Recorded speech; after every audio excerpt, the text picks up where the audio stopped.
Salut les filles de l'Imp, bienvenue dans les bulles de flow, ce défi un peu fou, vous concoctez 100 épisodes en 100 jours. Chaque bulle sera une respiration, une histoire ou un défi pour éclairer autrement nos différences, nos ressemblances et nos fameux possibles. Je suis Florence Hugui, facilitatrice des impossibles, et je vous emmène avec moi dans mes bulles d'expériences, d'anecdotes, de dialogue avec vous aussi, bien sûr. Allez, on respire et on s'envole. Bonjour et bienvenue dans ce deuxième épisode des Bulles de Flow où j'ai envie de vous parler du regard des autres. Pourquoi j'ai envie de vous parler de ça ? Parce que si je fais cet exercice, si je me lance ce défi, c'est précisément parce que la question du regard des autres a longuement été mon sujet, ça l'est toujours d'ailleurs en certaines circonstances. Et donc, si je suis capable de faire ce défi, c'est parce que le regard des autres prend une importance moindre, ou en tout cas n'est plus autant capital qu'il a pu l'être à certains moments de ma vie. Et j'avais envie de vous raconter un peu pourquoi, j'avais envie de vous en parler, puis j'avais envie de vous inviter à réfléchir au fond à quelle place vous donnez encore au regard des autres. Parce que quand on a envie de porter une voix, quand on a envie de se faire entendre, quand on a envie de défendre des propos, des idées, toutes sortes de choses, des projets, eh bien, on a intérêt à négocier un peu avec ce regard des autres. C'est ce que disait Emma Popadict. Je ne sais pas si vous connaissez Emma Popadict. C'est une coach Instagram et c'est une femme absolument extraordinaire que moi j'aime beaucoup suivre, avec qui j'ai pas travaillé en direct, mais ça pourrait venir un jour.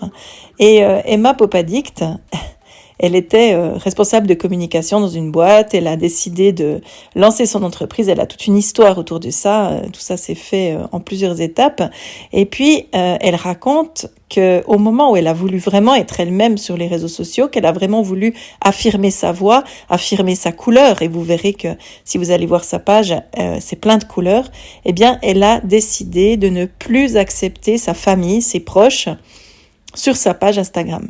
Donc, ses parents, ses enfants, son mari, tous ses très très proches, ses meilleurs amis, ne sont plus des membres de cette page. Peut-être qu'aujourd'hui, ils sont revenus, mais en tout cas, il y a eu une période où ils ne l'étaient pas, parce que ça lui permettait d'être beaucoup plus libre. Et moi, j'ai été très inspirée en écoutant ça, parce que je crois que c'est effectivement très très important de choisir les conditions dans lesquelles on a envie de se faire entendre, et puis de mettre en place toutes les mesures qui sont nécessaires pour qu'on puisse le faire en étant le mieux possible. Moi, à l'époque où j'étais journaliste, même si je signais des papiers tous les jours, même si on me voyait parfois à la télé, même si je signais tous mes sujets aussi, évidemment, quand j'étais à la télé, eh ben, je crois que j'aurais pas osé faire ce que je fais là.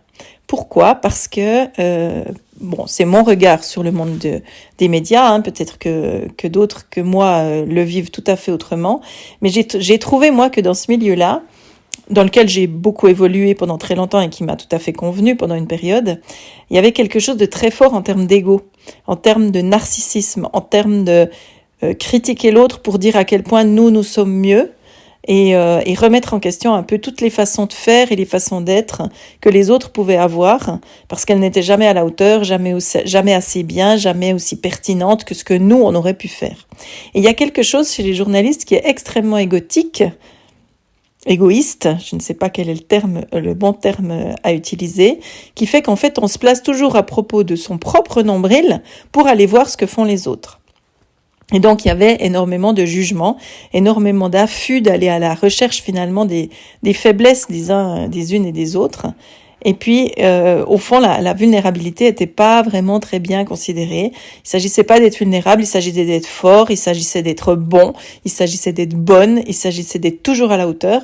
Et en fait, non, les êtres humains, c'est pas comme ça. Donc, il y avait quelque chose aussi en termes de créativité qui n'était pas toujours encouragé, parce qu'il y avait quand même l'idée de rentrer dans un moule et de rester en lien avec ce moule. Moi, j'ai beaucoup plus senti ça quand je bossais à la télévision que dans les médias écrits où j'ai pu travailler, mais quand même, je crois que ça existait aussi dans l'ambiance générale des médias dans lesquels j'ai pu évoluer. Et donc, ce regard des autres, il a bien fallu que je le négocie, il a bien fallu que je travaille avec. Et je crois que le fait de choisir de vivre une entreprise indépendante, le fait de faire des choix qui sont mes choix à moi, qui sont ma direction, qui sont la couleur que j'ai envie de donner à mon activité, ça permet de s'éloigner un peu de ce regard des autres, ou en tout cas de le rendre moins prégnant sur soi-même. J'ai l'impression que je suis un peu plus libre par rapport à ça, que je me donne un peu plus d'espace pour pouvoir revendiquer ce que j'ai envie de faire, pour pouvoir parler de mes activités créatives. Je pense qu'il y a eu une époque dans ma vie où j'étais tellement dans mon mental que de parler de journal créatif, parler du fait que je faisais du collage ou du dessin ou de l'assemblage de couleurs, ça aurait été une véritable honte. Et là, plus du tout, parce que ça fait complètement partie de quelque chose qui, pour moi, a énormément de sens. Parce que je vois bien que c'est un levier, non seulement de créativité, mais aussi d'empowerment, et que c'est très important de cultiver ce genre de choses dans nos vies, parce que ça nous permet aussi d'activer nos différentes manières d'apprendre, nos différentes manières de réfléchir ou de nous positionner dans notre vie, et que c'est très important de faire appel à tous nos cerveaux, et pas seulement à notre intellect. Et donc, je crois qu'en fait, ce regard des autres, quand on lui donne trop d'importance, quand on le place à un endroit qui est peut-être pas complètement adéquat, c'est comme un poison lent.